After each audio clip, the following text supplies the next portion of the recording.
Morning everyone. আজ 1 July Monday. সকাল থেকে শুরু করছি ব্লগটা।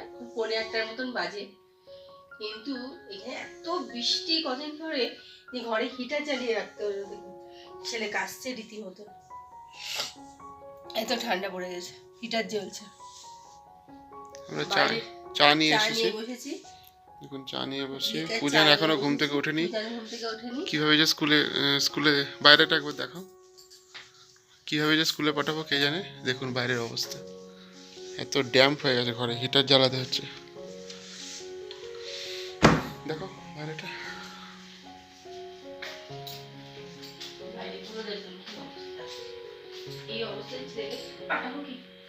পাঠানো মুশকিল হবে স্কুলে। দেখুন বৃষ্টি, মুষলধারে বৃষ্টি হচ্ছে। এটা যদি অন্য কোথাও হতো এতক্ষণে বন্যা হয়ে যেত। শিলং বলে বন্যা হচ্ছে না। হ্যাঁ, শিলংয়ে ঠিক জল পাহাড়ের ঢাল বেয়ে জল নেমে যাচ্ছে, ওই জন্য। নাহলে অন্য কোনো জায়গা হলে এতদিনে বন্যা হয়ে যেত। এত বৃষ্টি, গোটা 26 দিন ধরে বৃষ্টি হচ্ছে টানা। আর শুক্রবার থেকে টানা হয়ে যাচ্ছে, 1 মিনিটও থামছে না। শুক্রবার থেকে 1 মিনিটও থামছে না। অন্যদিন তাও একবেলা একটু কম হয়, কিন্তু এখন একদমই কমছে না, একদমই করছে না। কন্টিনিউয়াস এরকম পড়ে যাচ্ছে। কালকে রাত্রে প্রচুর বৃষ্টি হয়েছে, যেমনি সন্ধ্যেবেলা তেমনি রাত। দেখুন অন্য ঘর থেকে একবার দেখাই, বাইরে জানলা বন্ধ করে রেখেছি। 1:30 বাজে, আমরা লাইট জ্বালিয়ে বসে আছি। দেখুন সকাল 1:30 বাজে। দেখুন এটা আমার ঠাকুর ঘরে বাইরেটা দেখছেন, কাছের ভেতর থেকে দেখালাম।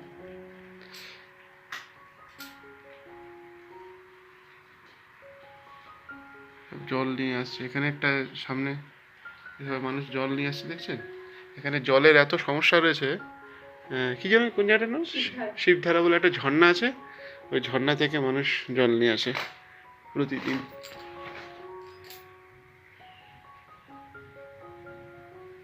আচ্ছা যাই, চলুন ওই ঘরে, চাটা ঠান্ডা হয়ে যাচ্ছে।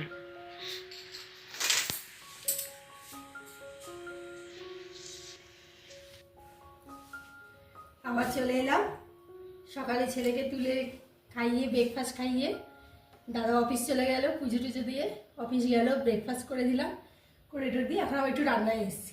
সকালে কিছু করেছি, যেমন ভাত হয়ে গেছে, পটল আলুর তরকারি করেছি, উচ্ছে ভাজা করেছি, সবই করেছি। ভাবছি একটু পনিরের তরকারি করবো, একবারে দুপুরেও একটু হয়ে যাবে আর রাত্রেও হয়ে যাবে। রাত্রে করলে আবার দেরি হয়ে যায়, ছেলেটাকে পড়ানো থাকে, করতে করতে অনেক রাত হয়ে যায়। সেই জন্য ভাবছি একটু করে রাখি, সময় আছে যেখানে একটু করে রাখি। শুরু করছি। প্রথমে একটু চালমগজ আর কাজুটাকে প্রথমে একটু মিক্সার গ্রাইন্ডারে পেস্ট করে নেব।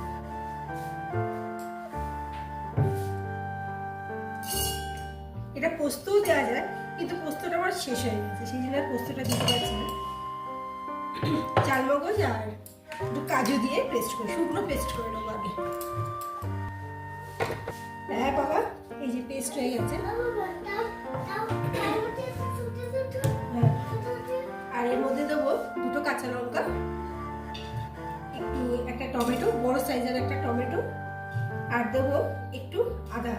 এই যে আদাটাকে একটু কুচিয়ে করে নিয়েছি, কেটে নিয়েছি। আর এবার সামান্য একটু জল দিয়ে এটাকে আবার পেস্ট করে দেবো।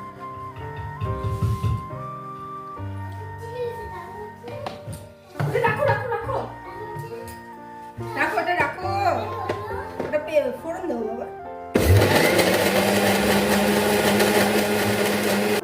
এটাও পেস্ট করো।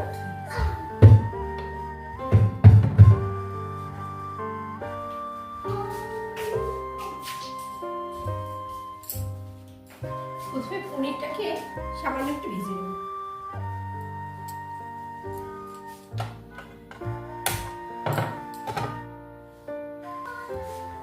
তেল দিচ্ছি, সাদা তেলে করবো।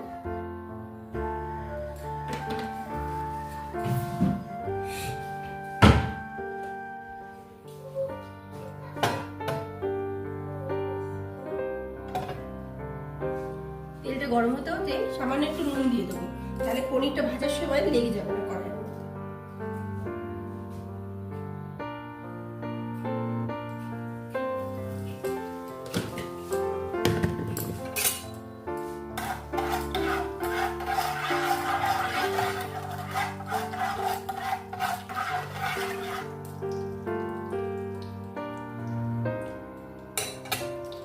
তেলটা গরম হয়ে গেছে।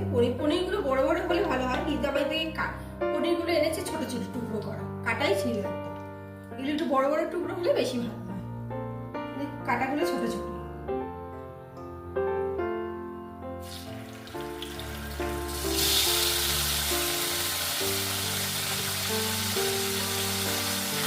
পনিরগুলোকে একটু ধুয়ে রেখেছিলাম।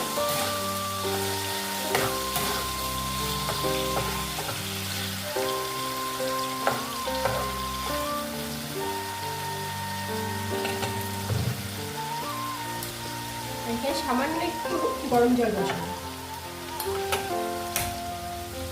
যাতে পনিরটা ভাজা হয়ে গেলে গরম একটু নুন দিয়ে গরম জলটা করবো, যাতে ওর মধ্যে দিলে পরে পনিরটা নরম সফট থাকে। সেজন্য একটু গরম জল বসাবো।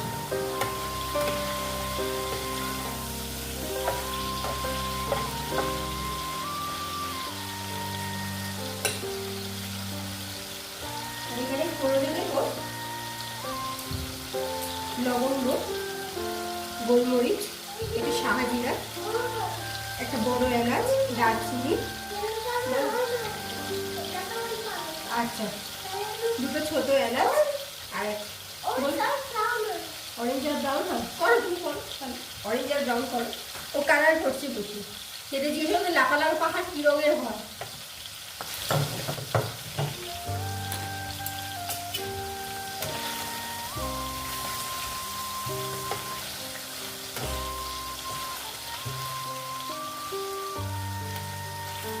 পনিরগুলো এতই নরম যে দিতে হবে না, মনে হচ্ছে গরম জলে দেবো না, এমনি নরম দেখুন গলে নিয়ে নিয়ে জলে দিলে আর খাওয়া যাবে না।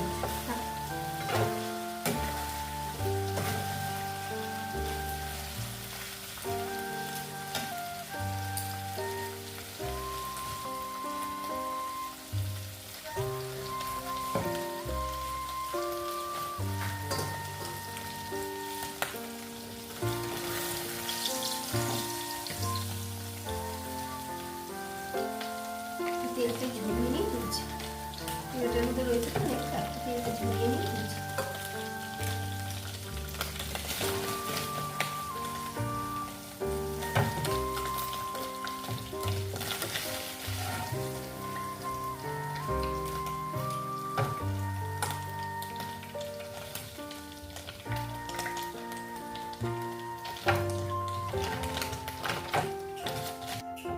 আজকে পনিরটা খুব লেগে লেগে গেল।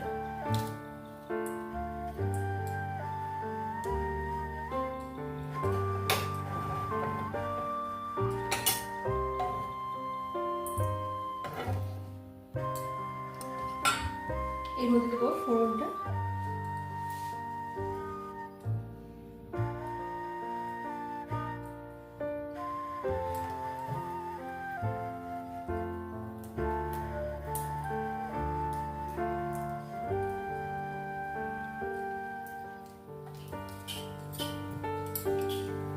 সব ফোড়নগুলোর মধ্যে দিয়ে দিলাম।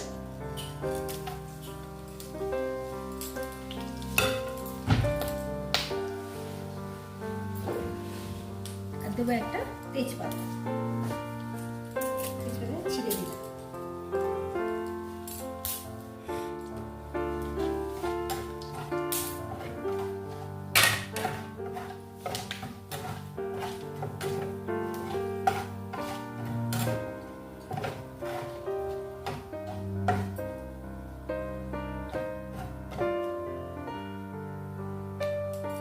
ভাজা ভাজা হয়ে গেছে, এবার দেবো মশলাটা।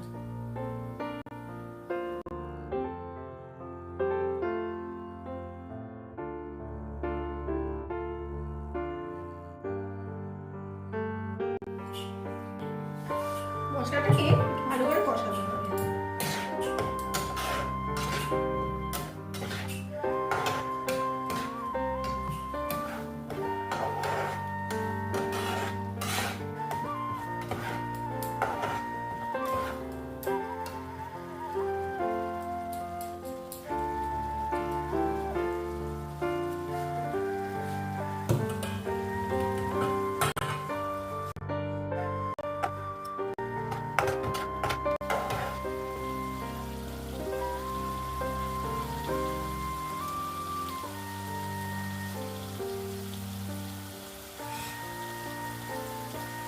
মশলাটা দিয়ে আস্তে আস্তে তেল ছাড়ছে,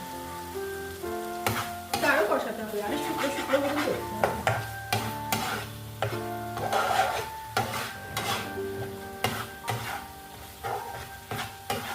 বৃষ্টিটা এখন একটু কমেছে, কিন্তু পড়েই যাচ্ছে, ঝিঝি ঝিঝি ঝিঝি করে পড়েই যাচ্ছে। কতগুলো জামা কাপড় ধুয়েছি, ভাবছি মেলেই যাচ্ছে। ঝিঝিরিতে বৃষ্টি পড়ছে, তার শুকিয়ে যাবে, কারণ হাওয়া আছে এখানে, হাওয়ার সাথে শুকিয়ে যাবে। জলটা ঝরে গেলে আবার ঘরে এনে দিয়ে দেবো। সারাক্ষণই বৃষ্টি,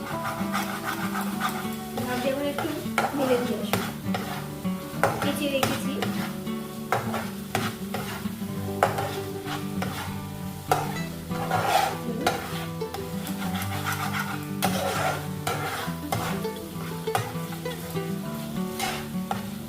এরপরে এখানে একটু মশলা দেওয়া জল রেখেছি, সেটা ওর মধ্যে দিয়ে দেবো, দিয়ে আবার কষাবো।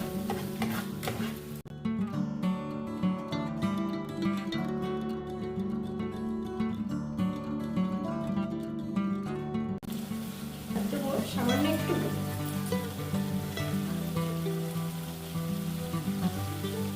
আর দেবো স্বাদ মতো লবণ।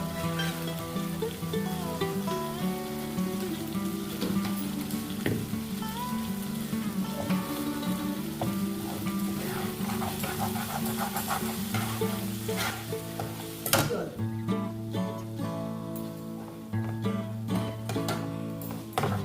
খুব ভালো লাগে, রুটি দিয়ে পরোটা দিয়ে খুব ভালো লাগে। ফ্রাইড রাইসে করলেও ফ্রাইড রাইসের সাথেও মশলাটা একটু যত কষবে টেস্টটা কিন্তু তত বেশি ভালো হবে। এটা মশলাটার উপরেই নিই, টেস্টটা বেশি ভালো হবে। মশলাটা যত কষবে ততই টেস্ট।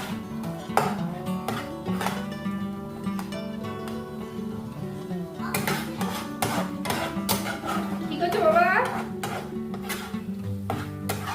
কালার করেছো? একটু জল খাবে এখন? আমি গরম জল দিই, খাবে? এখানে তো ঠান্ডা জল খাওয়া যায় না, এখানে সবসময় গরম জলই খেতে হবে।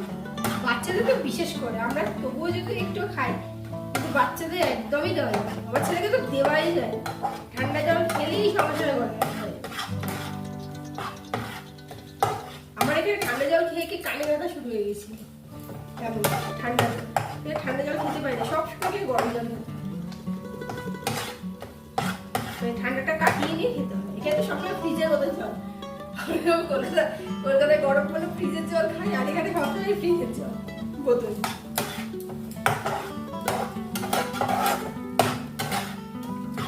এখন থেকে ফ্রিজ চালাতে হচ্ছে, কিন্তু নভেম্বরের পর থেকে ফ্রিজ না চালালেও চলে যায় এখানে, কিন্তু মাঝে মাঝে যদি স্টোর করে রাখা হয় সেই জন্য একটু রাখতে হয় ফ্রিজটা চালিয়ে। কিন্তু আগের দিন পরের দিন রান্না করবো, আগের দিন রাত্রে বের করে রেখেও পরের দিন সকালে যখন রান্না করতে হবে তখনও দেখো বরফ হয়ে রয়েছে সবকিছু, মাছ মাংস সবকিছু যেন বরফ হয়ে রয়েছে। এত ঠান্ডা এখানে, ডিসেম্বরে তো তখন তো 1, 2, 3 হয়ে যায়, তখনও বরফ বের করে রাখলেও বরফ হয়ে যায়। তখন তো সব কাজ গরম জলে করতে হয়, ঠান্ডা জলে কিচ্ছু করা যায় না, গরম জল ছাড়া কোনো উপায় থাকে না। বাথরুম যাওয়া, কাজ করা, চান করা তো আছেই, বাসন ধোয়া সবকিছুই গরম জলে করতে হয়।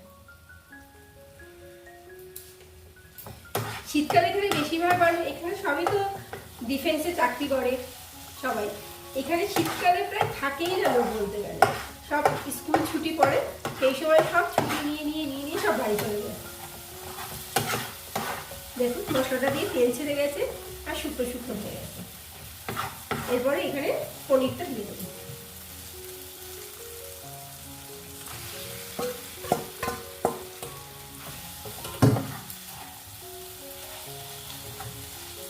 এখানে সেই জন্য নভেম্বরের পর থেকে ছুটি পড়ে যায়, এখানে উইন্টার ভ্যাকেশন পড়ে। এখানে কোনো সামার ভ্যাকেশন দেয়, কিন্তু সেটা 1 সপ্তাহের জন্য, কিন্তু এখানে উইন্টার ভ্যাকেশন বেশি, প্রায় 3 মাসের মতো উইন্টার ভ্যাকেশন থাকে, নভেম্বর থেকে ফেব্রুয়ারি লাস্ট পর্যন্ত। মার্চ থেকে স্কুল আবার নতুন ক্লাস চালু, পরীক্ষা হয়ে ছুটি পড়ে যায়, রেজাল্ট পেয়ে ছুটি পড়ে গেল, এবার আবার নতুন ক্লাস জয়েন করবে মার্চ মাসে। নতুন ক্লাস খোলে, স্কুল খোলে তখন মার্চ মাসে। একটু জল দেবো।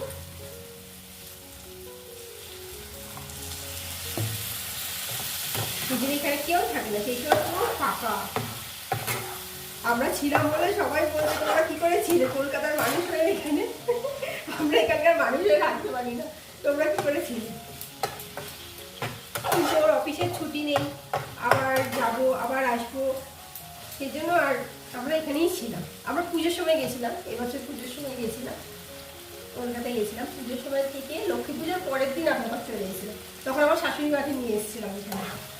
উনি এক পাশের মতো ছিল, থেকে আমার চলে গেছে। কারণ আমাদের ইছাপুরের বাড়িতে তার কেউ নেই, আমার শাশুড়ি মা একা থাকেন ওখানে, সেই জন্য তখন চলে গেছি 1 মাস। আর ঠান্ডাও খুব পড়ে যাবে, উনি অত ঠান্ডা সহ্যও করতে পারবেন না, একটু হাত পা ব্যথা পায়ে ব্যথা বেড়ে যাবে, সেই জন্য সেই সময় দিয়ে আসা হয়েছিল। নভেম্বরের প্রথম দিকেই দিয়ে আসা হয়েছিল।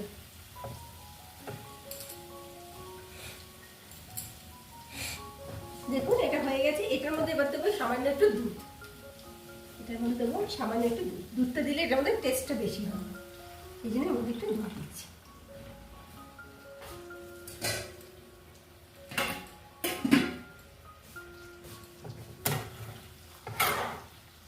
আমার বাড়ি থেকে কেউ আসেনি, আমার বাবা মা, আমার বাবা বলছে বয়স হয়ে গেছে অত দূরে যেতে পারবো না, আর শরীর চেচ্ছে না, সেটা আমার বাবাও আসেনি।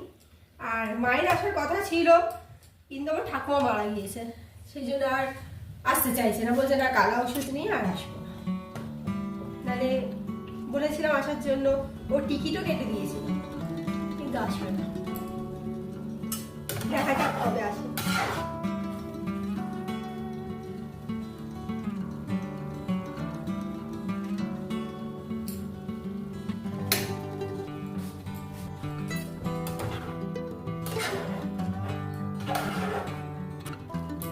সামান্য একটু চিনি।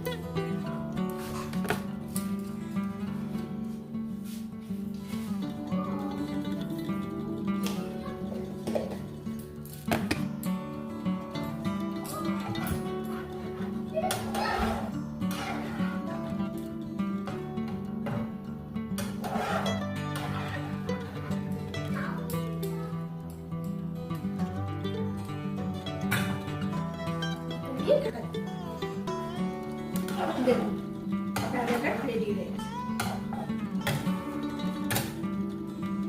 কেমন হয়েছে বলবেন অবশ্যই, কেমন হয়েছে।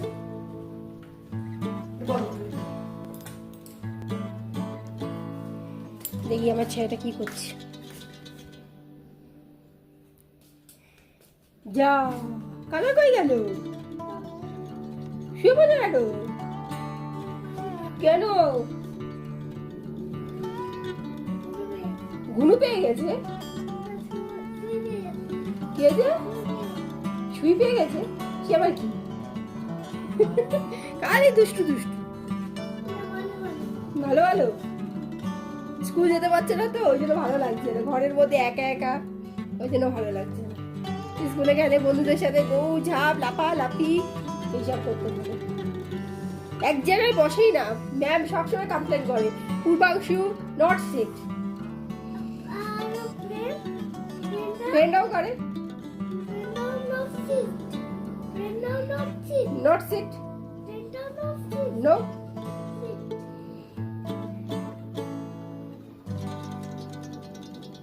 এখন ওকে একটু পরিষ্কার করিয়ে দেবো। এখানে তো চান করার কোনো গল্পই নাই, আজ ভাবছি একটু গরম জল করে গা হাত পাটা তেল মাখিয়ে গা হাত পাটা একটু পুছে দেবো, এটাই করবো। কালকেও কিছু করাইনি, কালকে তো আরও বৃষ্টি ছিল, তাই ভাবছি আজ একটু তেল মাখিয়ে একটু গরম জল দিয়ে গা হাত পাটা একটু পুছে দেবো। দেখুন বাইরেটা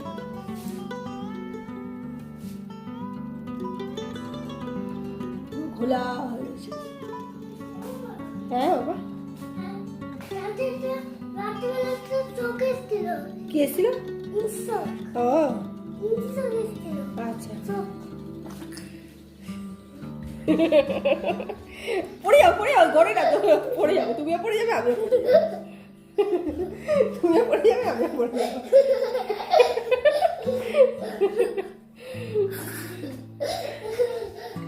আচ্ছা একটু তিতলি রানীটা বলে দাও তো। তিতলি रानी बड़ी रानी फूल फूल पार जाती है এবার ফুল ফুল সে रंसूरा दाढ़ी दाढ़ी बोलते हैं।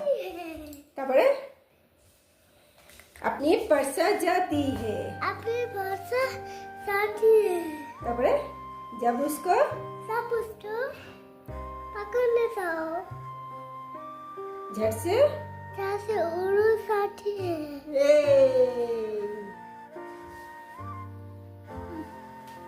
अब पीटी बेलून बोलो तो पीटी बेलून। पीछे बेलो India lot of talent everywhere তারপরে তারপর এই যে তারপর red Red and yellow, green and blue, Tennessee the talent story. Pity Pity balloon in the yard, lot of talent. এরকমই বলতে হয়, সুন্দর করে বলতে হয় তো।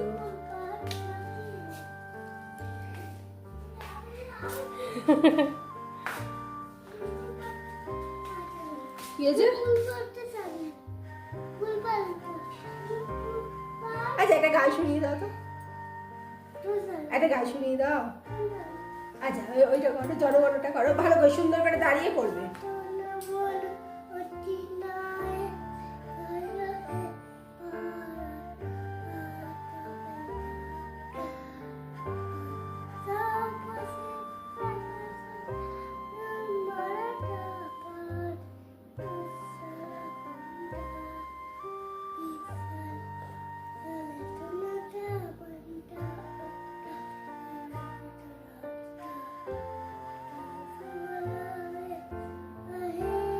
তব শুভ নামে জাগে, তব শুভ